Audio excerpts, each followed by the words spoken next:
Welcome to Toni Unleashed, the podcast where we unleash the truth about all things pets. Our research and anecdotal evidence matched with pet expert interviews will help you help your pet thrive. We are here to answer questions, divulge information, and spread awareness about what's really going on in the world of pets. I am your co-host, Emily Taylor, pet nutrition enthusiast. And I'm Toni Shalasky, owner of Healthy Pet Products with 3 locations in the Pittsburgh, Pennsylvania area, and recently expanded to Port Charlotte, Florida. Welcome to the show. Hi, and welcome back to another episode of Toni Unleashed, the podcast. At Healthy Pet Products, an independent pet retailer in Pittsburgh, Pennsylvania, and Florida, we hear many customers asking for help finding a harness to prevent their dog from pulling so hard. Like every day we hear it. And that short answer is that we carry a lot of harnesses that might prevent your shoulder from hurting so badly from your dog pulling. The long answer is contained in this podcast, so please continue listening because we are talking to Tena Parker, owner and trainer of Success Just Clicks. She's a nationally certified dog behavior consultant with IAABC, a nationally certified professional dog trainer, and a certified trick dog instructor with DMWYD, a certified AKC Canine Good Citizen and Star Puppy Evaluator, and is a tester and observer for Alliance of Therapy Dogs. Tena will talk with us today about ways to work with your dog to prevent pulling, various gear and tools that you can buy that will complement this structured approach. Tena, thanks so much for being on the show with us today. We are very excited to have you and look forward to bringing you on the show again. Thanks for having me. I'm super excited to be here today. Tena, what do you think about retractable leashes? Well, I once almost died. Oh, I was living in New York at the time, and I was walking one of my dogs who was pretty spicy at that time in her life. And it was 5 o'clock in the morning because that's a time of day where we didn't run into a whole lot of stuff, and she could have a really lovely walk without being afraid and stressed out by seeing a ton of dogs. And we were coming down a street where I'd never seen anybody, and there was a guy on rollerblades with a 70-pound something or other mixed breed dog, and the dog did not seem to be overly friendly and social towards anybody, and it beeline towards me. The guy fell down, obviously, because he's on rollerblades at 5 in the morning, and the retractable leash gets smashed to smithereens on the sidewalk because it's just not really ergonomic to hold. And the dog had 20 feet of fast momentum to pull a guy on wheels. It did not go well. No. That is terrifying. So it was very terrifying because that dog was spicy and twice the size of my dog, who was a little bit spicy. But everybody was okay. Well, the guy on the rollerblades, probably not so much because he fell, but it was fine. That wasn't my problem. So here's the stick with retractable leashes. I think there are ways that we can use them fairly safely. I have a puppy and I don't have a fenced in yard and I get tripped up on a long line. Sure. Use a retractable leash in your yard for your puppy to go potty. Whatever, that's fine. You are out in the middle of nowhere in a field and your dog is not safe off leash and you don't have good leash handling skills. Retractable leash isn't going to be the end of the world. Have at it. I don't think they're safe for urban streets. I don't think they're safe in stores. I don't think they're safe in busier environments. They're a risk to people in the environment. They get caught up around people's legs because the dog is out of hand. They're mechanical, right? Things can break on those. And you think I can lock that thing at 6 feet and nope, no, you can't because there's something in the mechanism that broke. So generally, not a tool that I recommend. But there are situations where I think they can be used safely. So it's not a throw the baby out with the bathwater type of thing, but it's just very small environments where I think they're fine. They're not going to be overly problematic, but most people are not using them in safe ways. Right. Yeah. I mean, there's so many stories of bad things happening. I mean, and as far as They should not be used in stores. I've had them wrap around fixtures and the fixture come completely down. The dog is terrified and traumatized now every time he comes to Healthy Pet Products. So there's just so many things that can go wrong. Do you have an opinion on the bungee type of leash? I think for me, it's similar to retractables. Yeah. I think there are places where it's not a big a deal and it's not a huge injury risk, but you don't have a lot of control over them. So they do make some products where the bungee is only like 2 feet at the end of the leash, and so the amount of wiggle room is much smaller. And so for dogs that are like lungy pullers, that they can walk really nice, and then all of a sudden they catch a squirrel or whatever, the bungee can help absorb some of that momentum and be more forgiving to a handler. But I don't want a bungee leash that is 6 feet of bungee where my dog can now go 10 feet. Agreed. Like a 1 foot bungee that'll just absorb a little bit and my dog can still stay within my bubble, I think is far less concerning than the big ones. But similar to retractable leashes, there are places where you can use them safely and it gives the dog more freedom, which I think is super valuable. They're just not used in those places as often as they are on the street, where they're actually quite dangerous. Okay, follow up. The new trendy thing is fanny pack-esque leashes. What? Yes, where you wrap them around your waist, or you can just, instead of holding it in your hand, it's around your waist.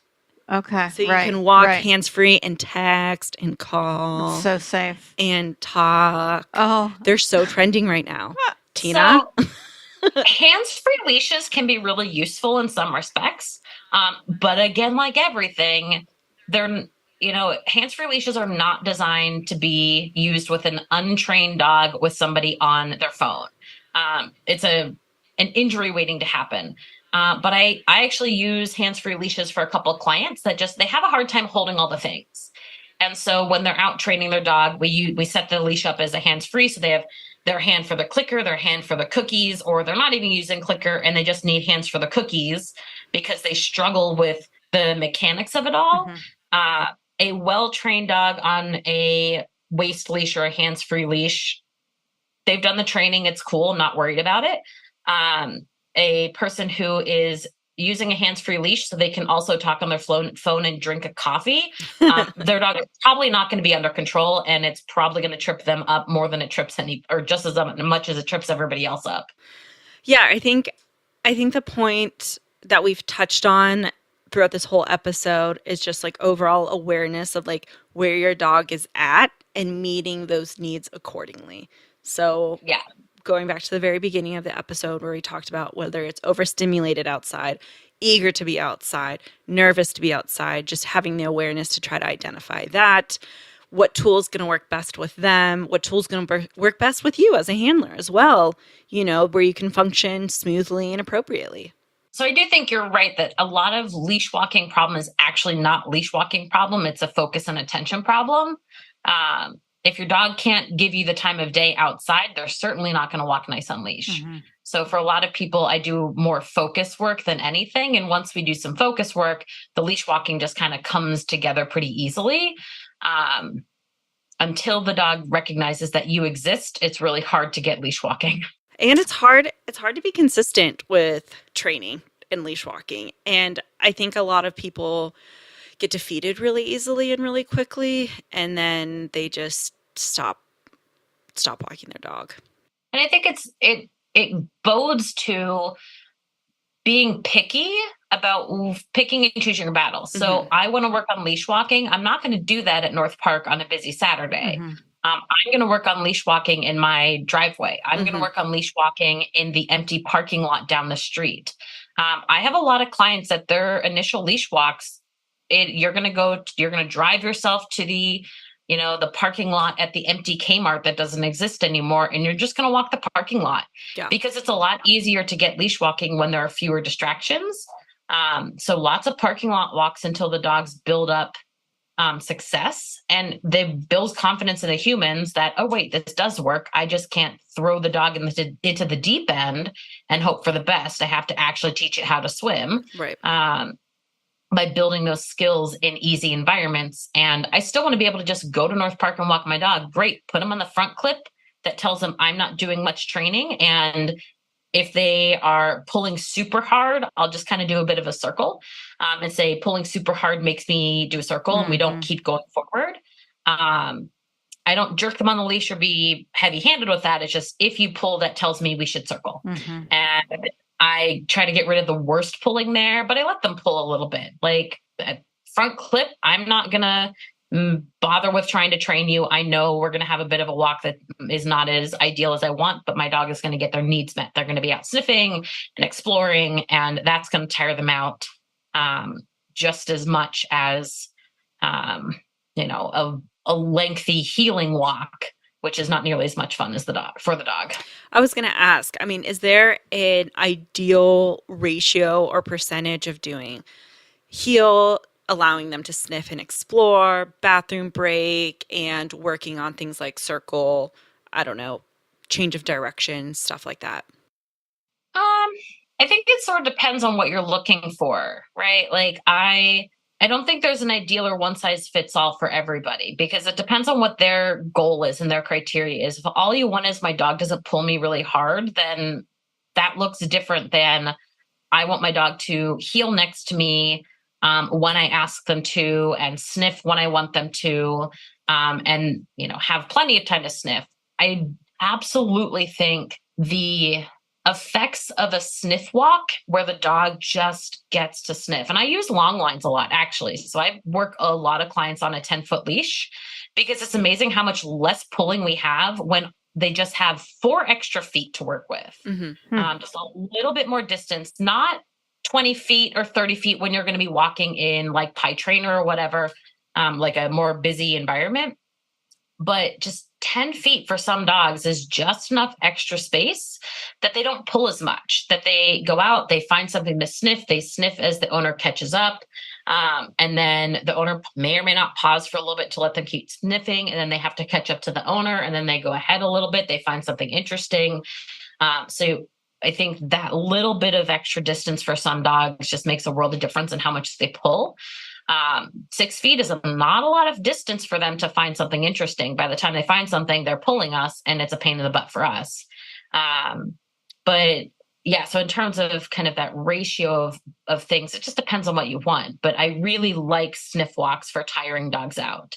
I'd rather go on a 25-minute sniff walk than a 15-minute walk where I'm like healing them. It's going to tire them way, way more to just sniff and get them and meet their needs. Right.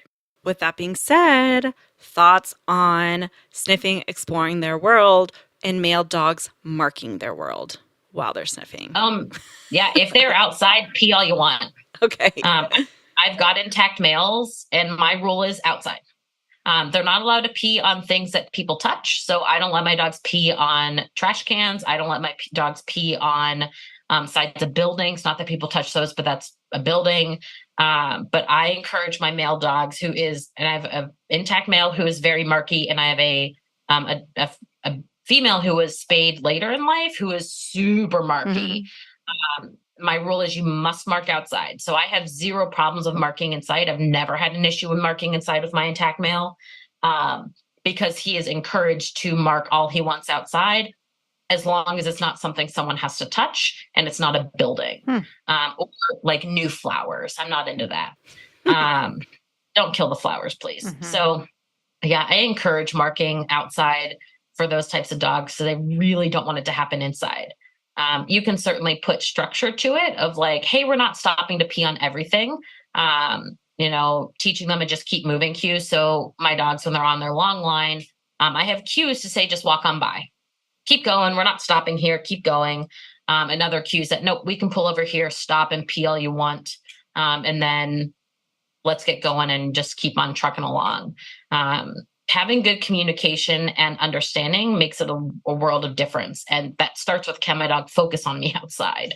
But yeah, pee all you want outside, because please don't pee inside.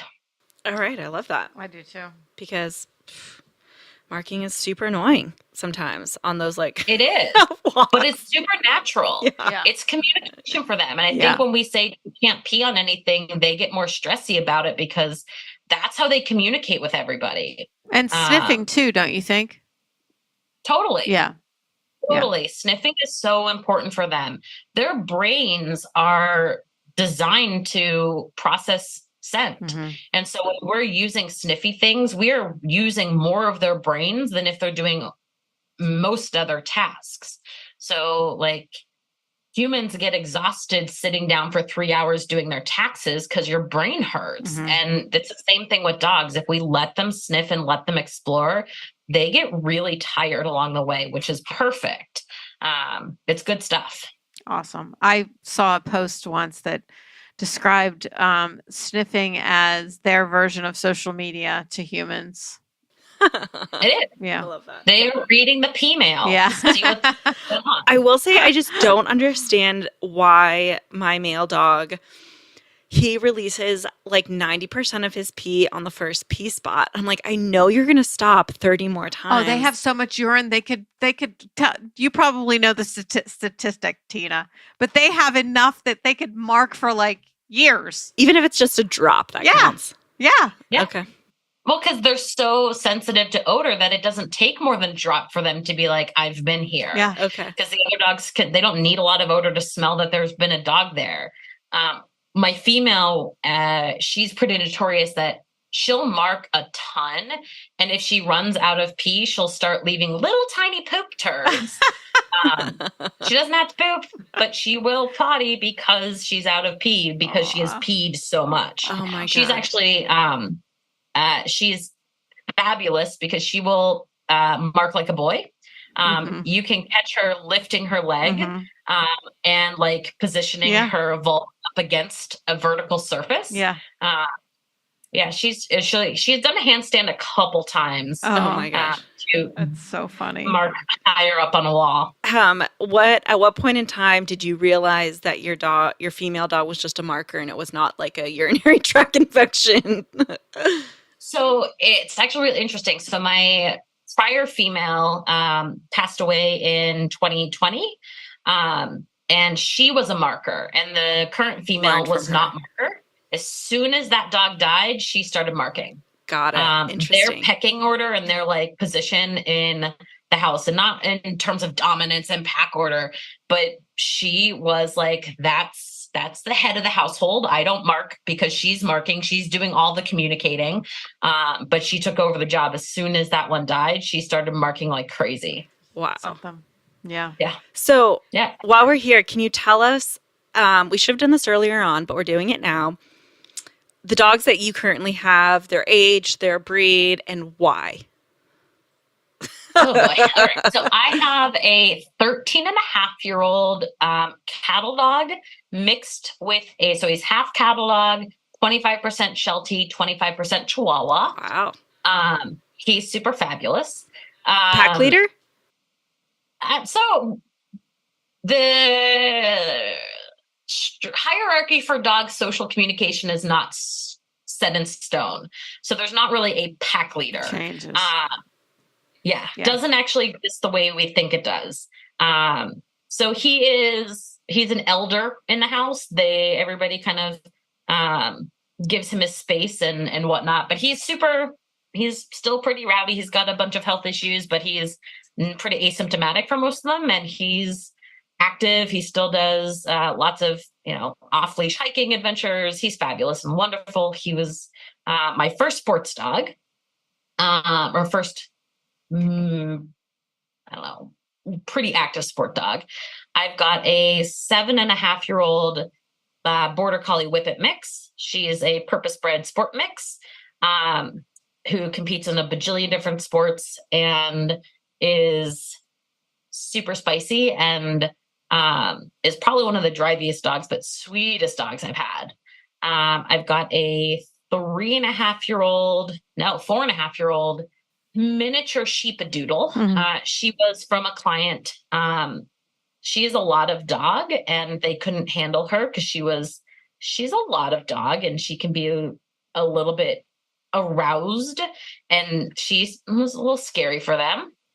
She competes in lure coursing events. She has a rally title, but we don't do anything else with her, but she is a therapy dog. Um, and then I have a 3.5-year-old, 3/4 Whippet, 1/4 Border Collie, another purpose bred sport mix, who is a incredible dog. He's a therapy dog. He competes in a bunch of sports. And yeah, we do a ton of sports. I think between the 4 of them, we compete in 8 different sports. Wow. And we travel all the time for sports. Some of them they are very good at. Some of them they're not necessarily great at, but they love doing it. So I'm like, let's do it anyway. Yeah. So we've got a bit of a crew. How do you have time to do all these sports with these dogs and be a owner of a business and dog trainer and fix everyone else's problems? Yeah. The truth is, I do a lot of work with my puppies to have really good foundations. So I can get away with not training them as much as I should. So if so the sport that I've been doing the longest and the most is rally obedience. And my dogs are very good at it. We rank nationally consistently. We come home with ribbons all the time. But I think fellow competitors would be very sad to know how little I actually train my dogs, because we do so well. And it's because I put tons of foundation on the puppies. And then that gets us by for my periodic little 30-second training sessions that I have time to do, which is not as much. But I also don't work weekends, which makes it a lot more flexible that I can go travel to do sports. And I do have some flexibility in my time. So we were at dock diving at a place in Ohio yesterday, and we do dock diving. We have a lesson there probably every other week for the most part, in the morning, because I can make my schedule flexible for that. Yeah. Love it. Wow. The glorious thing about dog sports is the bond and the relationship you build with your dog is so different, because there's something special about a shared goal, and the dog doesn't necessarily know the goal, but the dog knows when they've met that goal and they're doing it together with you. And so it builds such a fabulous bond with them. And there are lots of people that are, I would never do that. And sure enough, they find themselves at a dog trial because their dog really loves scent work and it's fun for them. And they really love watching their dog do it. So they're like, all right, let's train it because the dog has fun. My next dog, I will do something. Okay. You heard it here first. Toni wants to. I do, yeah.